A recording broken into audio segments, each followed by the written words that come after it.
महाराज जी, संसार में रिश्ते ज्यादा महत्वपूर्ण हैं या पैसा? क्योंकि समाज में पैसों के लिए न पैसा महत्वपूर्ण है, न रिश्ता महत्वपूर्ण। संसार में महत्वपूर्ण है भगवान का भजन। रिश्ता भी मरेगा, पैसा भी छूटेगा। दोनों महत्वपूर्ण है क्या? न रिश्ता टिकाऊ है और न पैसा टिकाऊ है। पति पत्नी में विश्वास नहीं रह गया, पवित्र संबंधों में दरार आ रही है, पवित्र संबंधों में विश्वास जा रहा है। तो अगर भगवान का, अध्यात्म का आश्रय नहीं लिया तो कुछ भी हो सकता है। विश्वास करने योग्य कुछ नहीं है। संबंधों की बात पूछी तो आज संबंध, हर संबंध खतरे में है। क्योंकि जब पवित्रता नहीं है तो जहां अध्यात्म नहीं है, जहां भगवान का आश्रय नहीं है, वो बुद्धि कुछ भी कर सकती है। तो ना पैसा महत्वपूर्ण है, न संबंध महत्वपूर्ण है। महत्वपूर्ण है अध्यात्म, भगवान।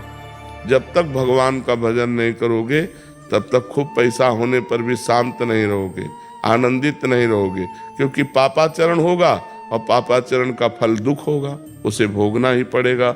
अवश्य में भोक्तव्यम कृतम कर्म शुभाशुभम। इसलिए भगवान को महत्व दो।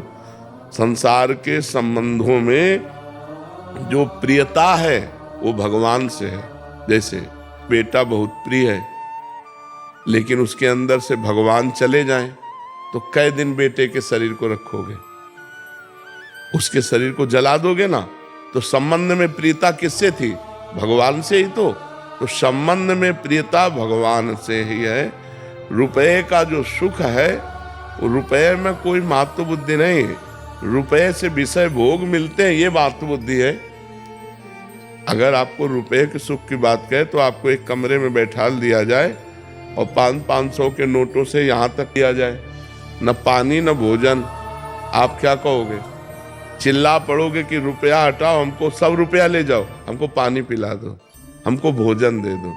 रुपया किस बात में सुख देता है? उससे विषय सामग्री मिलती है। नहीं, विषय सामग्री ना मिले तो अब 2000 का रुपया आपके पास एक अटैची रख दिया जाए, आपको अच्छा लगेगा क्या? कहोगे हटाओ, बेकार है। क्यों? क्योंकि उससे विषय सामग्री मिलेगी नहीं, अब वो चलता नहीं है। रुपए की प्रियता धन की प्रियता है, उससे विषय सामग्री मिलती है। विषय प्रियता है, शरीर सुख मिलता है। शरीर से अपनापन हो जाना, यही अज्ञान है। ये शरीर जो है नष्ट होगा, प्रतिपल नष्ट हो रहा है और एक दिन बिल्कुल नष्ट हो जाएगा।